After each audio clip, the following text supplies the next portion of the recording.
আসসালামু আলাইকুম প্রিয় দর্শকবৃন্দ, আশা করি সবাই ভালো আছেন। আজ আমরা নিয়ে এসেছি এক অসাধারণ সুপারহিরো ফ্যান্টাসি কাহিনী, দ্য গার্ডিয়ানস।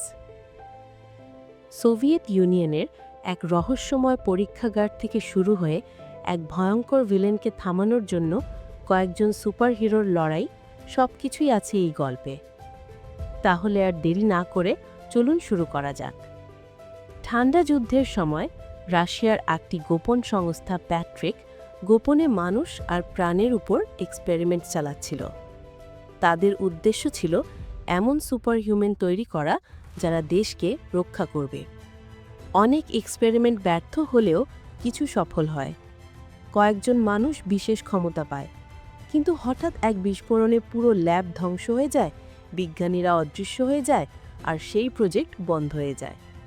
কয়েক বছর পর রাশিয়ান আর্মি যখন নতুন রোবট টেস্ট করছে, তখন হঠাৎ রোবটগুলো বিদ্রোহ করে সব ট্যাঙ্ক, হেলিকপ্টার ধ্বংস করে দেয়।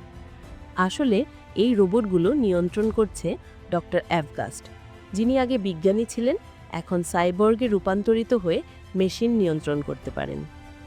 এই আক্রমণের পর মিনিস্ট্রি অফ ডিফেন্স বুঝতে পারে ডক্টর অ্যাভগাস্টকে থামাতে হলে আবার পুরনো সুপারহিরোদের খুঁজে বের করতে হবে। তারা পুরনো প্রজেক্ট প্যাট্রিক আবার চালু করে, আর এর দায়িত্ব পায় মেজর এলিনা। মিশনের নাম রাখা হয় গার্ডিয়ানস। প্রথমে তারা খুঁজে পায় লারকে, যিনি পাথর নিয়ন্ত্রণ করতে পারেন। তিনি প্রথমে অস্বীকার করলেও পরে ডক্টর অ্যাভগাস্টের বিরুদ্ধে লড়াইয়ে রাজি হন। এরপর আসে খান, যার সুপার স্পিড রয়েছে। তারপর আরএসএস, যে রূপ বদলে জন্তুতে পরিণত হয়। সবশেষে জেনিয়া, যে পানিতে অদৃশ্য হতে পারে। ডক্টর অ্যাভগাস্ট আসলে পৃথিবীর সব মেশিন নিয়ন্ত্রণ করতে চায়।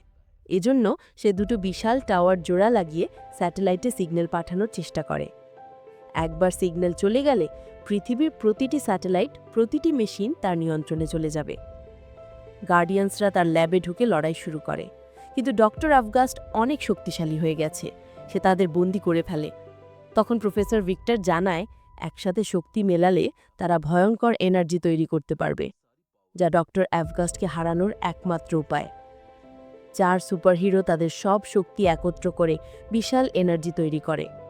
এক প্রচণ্ড বিস্ফোরণে টাওয়ার ধ্বংস হয়, সিগন্যাল বন্ধ হয়ে যায়, আর ডক্টর অ্যাভগাস্ট ধ্বংস হয়ে যায়।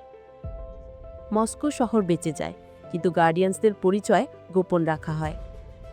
জেনিয়ার হারানো স্মৃতি ফিরে আসে, আর এলিনা জানিয়ে দেয় এটাই শেষ নয়, আরও গার্ডিয়ানস এখনও কোথাও লুকিয়ে আছে।